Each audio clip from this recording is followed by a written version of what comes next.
मैं चाहता हूं कि बस अब हम सब आग लगाने का मतलब सिंपल है, बस इतना है कि अब हमें हर हाल में सफल हो। तो कई बच्चे सोचते हैं कि क्या जब नंबर परफेक्ट हो सकता है तो हम परफेक्ट नहीं हो सकते। देखिए, जीवन में एक बात समझनी होगी कि कोई भी व्यक्ति परफेक्ट नहीं हो सकता, हर काम में निपुण नहीं हो सकता। आप ये नहीं कह सकते कि एक मछली जो जल की रानी है वो पेड़ पे बंदर की तरह चल सकती है, नहीं। अगर आप एक मछली को उस ताकत से नापोगे जिस ताकत से बंदर पेड़ पे चढ़ जाता है, तो आप कहोगे कि मछली एक बहुत ही इम्परफेक्ट इंसान है या जो भी है, तो नहीं नाप सकते। देखिए, हर आदमी जीवन में निरंतर बेहतर बनना चाहता है। कोई चाहता है कि वो जैसा दिखता है उससे बेहतर दिखे, कोई चाहता है कि वो हमेशा सबको खुश रखे, हर कोई ये चाहता है कि जीवन में वो कभी ना हारे। लेकिन ये सब उम्मीदें रखते हुए एक इंसान ये भूल जाता है कि इस संसार में कोई भी परफेक्ट नहीं है, कोई भी व्यक्ति ऐसा नहीं है जो हर काम अच्छे से कर सकता है। हर व्यक्ति में कोई ना कोई कमी जरूर है, और अपने जीवन को बेहतर बनाना, एक बेहतर व्यक्ति बनने का प्रयास करना कोई गलत नहीं है। लेकिन अगर आप ये सोच रहे हो कि मैं ऐसा परफेक्ट बन जाऊंगा कि मैं कुछ भी कर सकता हूं, ये गलत है। ऐसी इच्छा रखना ऐसे समझ लीजिए कि सपनों में ही आप पूरी कर सकते हैं, कि आपके पास एक जादुई छड़ी है, जो आप चाहते हैं वो आपको मिल जाता है। जो चीजें आपके बस में, आप उन्हें बदल सकते हैं, लेकिन जो चीजें आपके बस में नहीं है, अगर आप उन्हें भी बदलने की कोशिश कर रहे हैं तो फिर हमें दुख और निराशा मिलती है। ऐसे समझ लीजिए कि आप एक रिलेशनशिप में आप अपनी आदतें सुधार सकते हैं।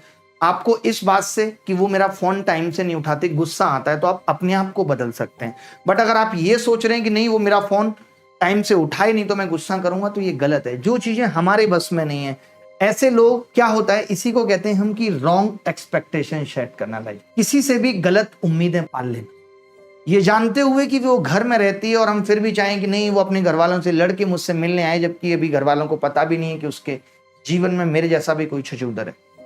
तो इन्हें हम कहते हैं कि wrong expectation from the life.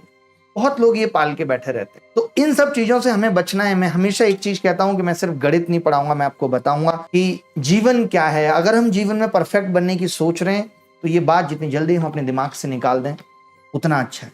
हम सबको पता है कि हम परफेक्ट नहीं है, लेकिन हम इस बात को नजरअंदाज कर देते हैं। हम कभी परफेक्ट नहीं बन सकते, फिर भी हम परफेक्टनेस के पीछे भागते रहते हैं, ये आस लिए कि शायद हम एक दिन परफेक्ट बन जाएंगे। और जब ऐसा नहीं हो पाता तो हमारे हाथ दुख और निराशा लगती। जब हम परफेक्ट बन ही नहीं सकते और ये समझ पाते हैं, खुद को समझाते हैं कि कोई परफेक्ट नहीं होता, ना ही कोई परफेक्ट बन सकता, ये समझने में एक व्यक्ति बहुत देर कर देता है, और इस सीख तक पहुंचने के सफर में वो बहुत कुछ खो देता है। कई बार गिरता है, कई बार टूटता है। मैं हमेशा एक बात कहता हूं कि हर चीज आप अपने एक्सपीरियंस से नहीं सीख सकते। ये जीवन सभी अनुभवों के लिए छोटा है। जीत उसकी होगी जो औरों के अनुभवों से भी सीखेगा। उसने ऐसा किया था, उसके साथ गलत हुआ। आज हम बहुत सारे ऐसे बच्चों को देखते हैं जो टाइम पास कर रहे हैं, और हम देखते हैं कि 3 साल से सीजीएल की तैयारी कर रहे हैं, लेकिन हम उससे ये नहीं सीख पाते कि अगर मैं भी इसके जैसा करूंगा तो मैं भी 3-4 साल टाइम पास करता रह जाऊं। हम नहीं सीखते। तो ये समझना पड़ेगा कि परफेक्ट नहीं बना जा सकता। अब आप कहेंगे फिर नंबर कैसे परफेक्ट है, तो मैं आपको बता दूं, लाखों करोड़ों अरबों की संख्या में सिर्फ कुछ नंबर ही परफेक्ट। तो आज से इन बातों पे ध्यान छोड़ दो, अपनी लोगों से तुलना करना बंद कर दो। जैसे कुछ चीजें ऐसी हैं कि दिन में चांद नहीं निकल सकता, रात को सूरज नहीं निकल सकता, उसी तरीके से आप भी परफेक्ट नहीं हो सकते। कई लोग, क्या होता है, आज अपने दोस्तों को देखते हैं सोशल मीडिया पे, सेलिब्रिटीज को देखते हैं, उसे देख के परेशान हो जाते हैं, वो इतना सुंदर है, मैं ऐसा क्यों नहीं दिख रहा हूं। पहले तो आपको बता दूं कि ये फेक वर्ल्ड है। जो आप कैमरे के पीछे देख रहे होते हो, आज अगर मैं इस स्टूडियो की भी बात करूं कि आप कैमरे के पीछे देख रहे हो कि एक सुंदर सा आदमी खड़ा हुआ है, एक सुंदर सा बोर्ड लगा हुआ है, सवाल आएंगे, हो जाएंगे। अभी मैं आपको कैमरा दिखाने लगूं और कैमरे के बाहर की चीजें दिखाऊं तो आप देखेंगे कि कैसे चीजें पड़ी हुई हैं। वहां खाली बोतल पड़ी हुई है, यहाँ 2 लड़के सांड के रूप में पड़े हुए हैं, किस तरीके से लेटे हुए हैं। जब आप देखोगे तो आपको पता चलेगा कितना अस्त व्यस्त है, आपका मन ही नहीं करेगा। तो कैमरे के पीछे क्या चल रहा होता है हमें नहीं पता होता।